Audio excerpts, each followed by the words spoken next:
नमस्कार दोस्तों। आप सबका उन्नति एस्ट्रो वाला के यूट्यूब चैनल पर बहुत बहुत हार्दिक स्वागत है। जैसा कि आप जानते हैं कि 30 तारीख को इस बार रामनवमी है और 30 मार्च को और 6 अप्रैल को इस बार हनुमान जयंती मनाई जाएगी। क्योंकि आपने पिछले एक साल में मेरी जितने भी लेक्चर के क्लिप मैंने काट के या कुछ पूरे भी स्पेशल वीडियो बनाए, आपने देखा होगा मेरी स्लाइड्स के ऊपर हमेशा भगवान श्री राम दरबार की और श्री बालाजी महाराज की फोटो रहती है। बाकी और कुछ देवी देवता और भी हैं, जैसे गणेश भगवान की है, माता वैष्णो देवी की है और शिव पार्वती की है या शिव परिवार की है। क्योंकि मुझे एस्ट्रोलॉजी जब भगवान की शरण में जाने के बाद और कुछ जब मेरे जीवन का सब रुकावटें या रास्ते बंद हो गए थे, उसके बाद से मैंने एक आशीर्वाद के रूप में भगवान से पाई है। और आज की इस वीडियो में मैं रामनवमी और आप कह सकते हैं हनुमान जयंती के ऊपर अगर कोई लोग और इस वीडियो को देखेंगे और उनके जीवन में भी कैसे उन्होंने अपने जीवन को चलाना है, मैं ये चार्ट के ऊपर भगवान श्री राम और हनुमान भगवान के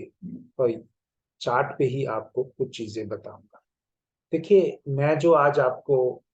ये चार्ट पे दो चार्ट पे जो आपको बताने वाला हूँ, कुछ लोगों ने स्पेशली मैंने एक वीडियो अभी डाला था ऋषि पंत का,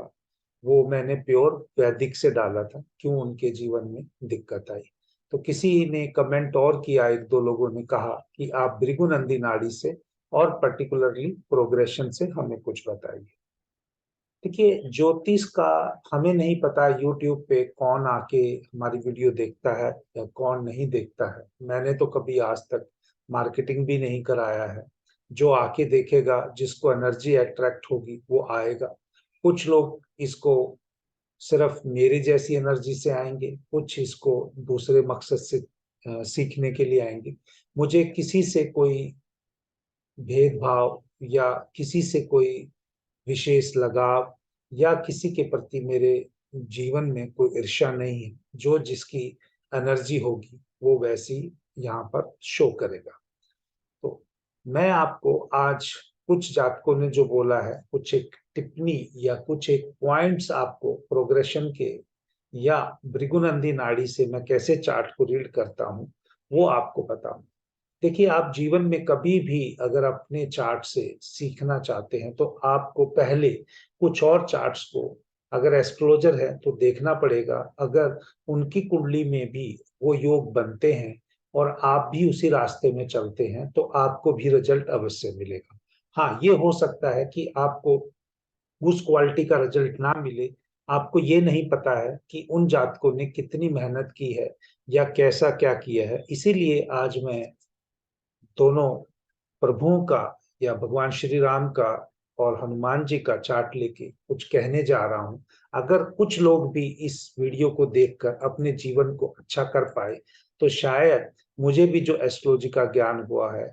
उससे अगर उनके जीवन में कुछ पॉजिटिव बदलाव आए तो वो बहुत एक अच्छी चीज रहेगी।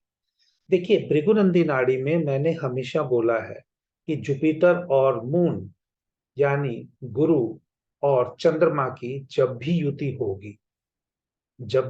होगी तो जातक के जीवन में प्रोग्रेस तभी आती है जब वो अपने जीवन स्थान से दूर चला जाए।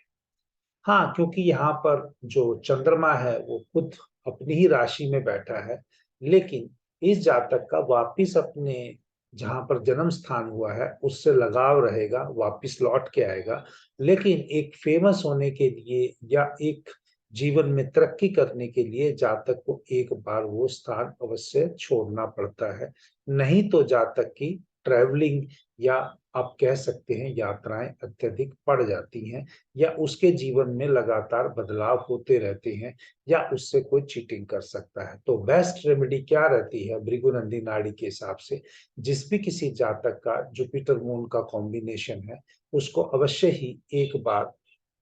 आपको दूसरे स्थान पर जाकर काम करना चाहिए, या समय व्यतीत करना चाहिए, ताकि आपके जीवन में जो रुकावटें आ रही हैं या जो तरक्की नहीं हो रही है वो पूर्ण हो जाए। दूसरा, एक जो कॉम्बिनेशन मैं हमेशा बताता हूं, जो इसका चार्ट स्टडी करता हूं, या जो कोई मुझसे पूछता है, जुपिटर और वीनस का जब भी कॉम्बिनेशन चार्ट में ट्राइन में आ जाए या आमने सामने आ जाए, तो उस जातक के ऊपर प्रभु की हमेशा विशेष कृपा रहती है। ये तो भगवान का ही चार्ट है, लेकिन आप समझिए कि जो जुपिटर और वीनस अगर किसी भी रूप में आपके चार्ट में भृगुनंदी नाड़ी के हिसाब से प्रोमिनेंट कॉम्बिनेशन बताता है, तो आपको जितना सही रास्ते पे चलेंगे, उतना ही प्रभु का आशीर्वाद आपको मिलेगा। इसके अलावा अगर आप ये देखेंगे कि अगर किसी जातक का से फॉर एग्जाम्पल पढ़ाई से रिलेटेड है या एजुकेशन से रिलेटेड कोई क्वेश्चन है, तो अगर मान लीजिए भृगुनंदी नाड़ी में मरकरी को हम एजुकेशन का कारक मानते हैं, अगर मरकरी के ऊपर किसी प्लैनेट्स का बाहरी आप असर कह सकते हैं या अंदरूनी असर कह सकते हैं, तो प्रभु श्री राम के चार्ट में आप देखेंगे कि यहाँ पर जो चार्ट में बैठा हुआ है, वो चाहे मरकरी का डिस्पोजिटर तो मार्स है, लेकिन अगर त्रिकोण की हम भाषा लेंगे, तो ट्राइन अगर हम कंसिडर करेंगे 1 5 9 के साथ, तो मरकरी प्लस राहु। तो यानी ऐसे जातक को अपने घर से दूर जाकर शिक्षा लेनी चाहिए, क्योंकि राहु एक फॉरेन का इंडिकेट करता है, या आप ये कह सकते हैं राहु के कारक तत्व उसमें यूज होता है। क्योंकि राहु और केतु में कोई आमने सामने ही होते हैं और इम्पैक्ट उतना ही रहता है, तो राहु से अगर हम कोई स्पेशल स्किल की बात कर सकते हैं, केतु से हम वेपन की बात कर सकते हैं, तो ये उसी के सिग्निफिकेशंस में आप देख सकते हैं कि श्री राम के पास एक विशेष रूप से हाथों से काम करने की विद्या या तीर अंदाजी का उनका रोल रहा। इसके अलावा अगर मैं एक और चीज में कहूंगा कि किसी भी जातक का अगर कुंडली में मार्स जो है उसके पराक्रम को दिखाता है, मार्स अगर पराक्रम को दिखाता है, तो मार्स के साथ अगर चंद्रमा की किसी भी प्रकार से युति हो जाए, तो उस जातक के जीवन में हमेशा कई प्रकार से धन आता है, उसके पास हमेशा सुख सुविधाओं की लिए धन जो है विशेष प्रकार से आ सकता है। लेकिन इस चार्ट में जुपिटर के साथ मार्स का कॉम्बिनेशन भी है, और मार्स का जो अंदरूनी रूप है वो किसी और ट्राइन के साथ, ट्राइन में कोई प्लेनेट नहीं है, यानी 2 6 10 में मार्स के अलावा किसी का और असर नहीं है, और जुपिटर और मून उसको सामने से 110% उसको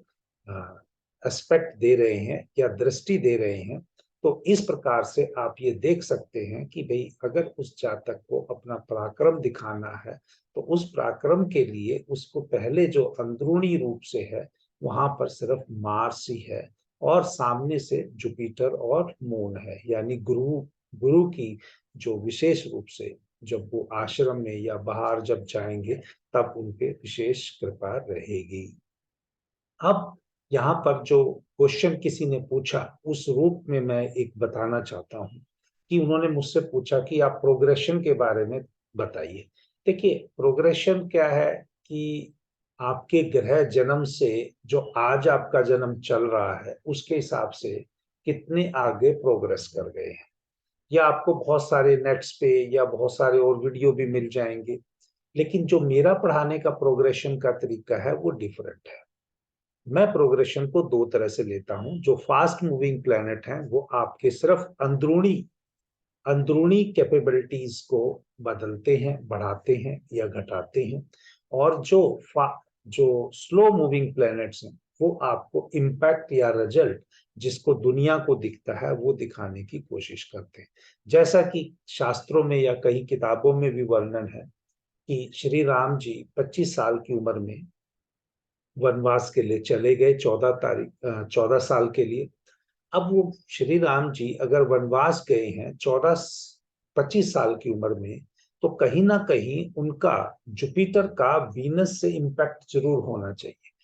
अगर प्रोग्रेशन देखना है तो अगर वो 25 साल गए हैं, एक रेंडमली मैं बात करूं, मुझे अभी डिग्री नहीं पता है प्रभु श्री राम के चार्ट के हिसाब से, और ना ही मेरे पास ऐसी सॉफ्टवेयर की विशेषता है कि मैं उनकी एंट्री करके इसमें डाल सकूं, लेकिन अगर जुपिटर एक राशि में 12 साल के करीब असर देता है, तो अगर 12 साल अगर 4 में पकड़ेंगे या 12 साल 5 में पकड़ेंगे, 24 6 नंबर राशि में जब आएगा, या इतने कुछ साल उसके जुपिटर में प्रभु श्री राम के निकल भी गए हैं जब वो पैदा हुए, से फॉर एग्जाम्पल वो 10 डिग्री के करीब था, तो 10 डिग्री के हिसाब से कुछ साल निकल गए होंगे, तो भी इनका जो जुपिटर है उस टाइम पे 6 नंबर राशि में आएगा। और 6 नंबर राशि में जब वो शुक्र के साथ होगा तो उनके, क्योंकि भृगुनंदी नाड़ी में शुक्र जो है वो यहाँ पर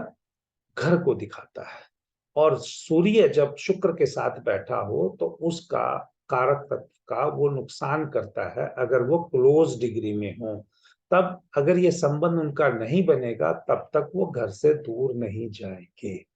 तो ये प्रोग्रेशन का इस तरह से एक्सपेक्ट देख सकते हैं। दूसरी बात, उनका जो प्रभु श्री राम के चार्ट के हिसाब से उनका 39 ईयर्स हो चुका था कंपैरेटिवली जब उनको सत्ता मिली, या उनका राज्य अभिषेक हुआ जब उन्होंने वो 39 ईयर्स से लेके और अप्रोक्सीमेटली 70 ईयर्स तक के, या कह सकते हैं कि 30 साल के करीब उन्होंने अपना पूरा राज किया। किताबों में कुछ और कैलकुलेशन लिखी होगी, मैं उसकी विशेष नहीं जा रहा हूं। तो अगर मान लीजिए जब उन्होंने 39 से लेके उनका 30 साल के करीब उन्होंने अपना